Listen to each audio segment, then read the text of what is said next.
Ladies and gentlemen, my name is IQ Minimum, the analyst. I always say it confidently. Journalists, I'm fed up. Interviews, I call myself IQ Minimum for a reason. It is simply because I stay with Ugandans who are far more intelligent than me. For your information, Ugandans are very, very intelligent. And I support it simply because this has been conceptualistically tested, examined, experimentally verified, and proved even beyond a reasonable doubt. Ugandans are very intelligent. When it comes to fortune, Ugandans are far. A Ugandan will print fake money that is more advanced than the original money. Can you imagine? And if you are to choose of the two, you will choose fake money and leave the original. I'm even worried that in some years to come, we shall be using fake money and the original money will be declared invalid. When it comes to imitating, Uganda is taking the first position. Like here, you have a Ugandan comedian who tries to speak like a Museveni. But to your surprise, a guy speaks like a President Museveni. Even better than Museveni himself. Can you imagine? Ugandans are very intelligent. Duplicating, oh my God, Ugandans are superb. Even before the original product, duplicate is already on the market. You see, Ugandans are very, very intelligent. Speaking English, my friend, Ugandans, where do you get the accent? A Ugandan will speak English and whites say, pardon? If you can speak English and confuse the owners of the language, Ugandans, you are very, very intelligent. Have driven whites. Ugandans are so intelligent. Technology-wise, Ugandans are not just funny, but even far beyond. Like of recent, Ugandans manufactured and assembled a robot for mingling potion. The robot performed the work fantastically well, but uselessly. Let me tell you, the robot boiled water smartly. It mingled the potion perfectly. Took ready potion to the dining majestically. Sliced the ready potion unexpectedly. But stubbornly ate it all confidently. Can you imagine just what they are? Ugandans, just get serious. You know, your words can never do it well in expressing your mental smartness, but can always do it best in expressing your mental rubbish. Let me tell you, you can talk sense for years, no one comments.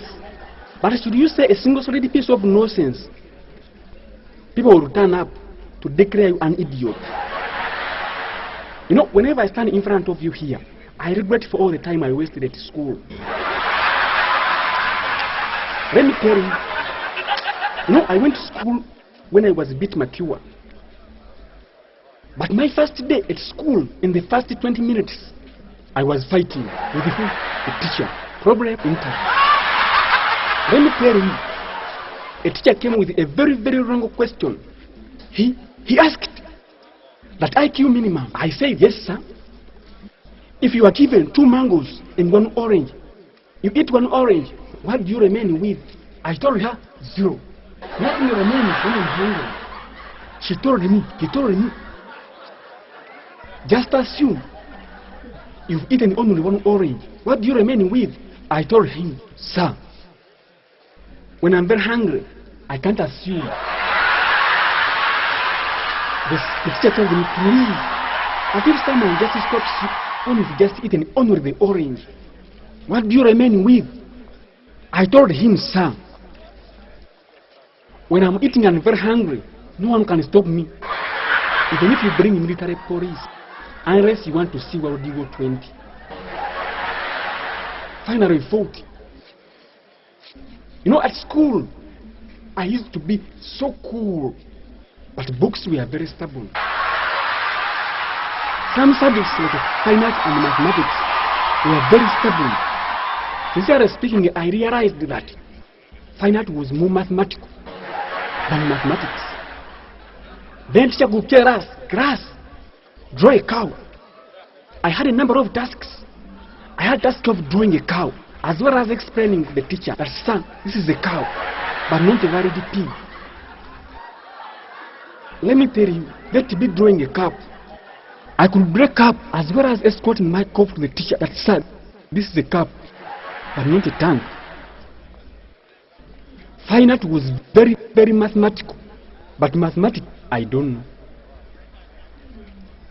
You know, in primary 1, question is like a 0 minus 1. I could be the first person to say impossible. But at higher levels of education, it was almost impossible for impossible to be the right answer. Like one day, a teacher was in the class and asked a question. That class, 2 Ugandan brothers, one was born when the elder brother was 100 years. The younger brother is now 100 years too. How old is the elder brother? One student put up the hand and said, sir, the elder brother is now 200 years. Teacher gave him excellent, and everyone clapped for the guy. I said, sir, no, it is impossible.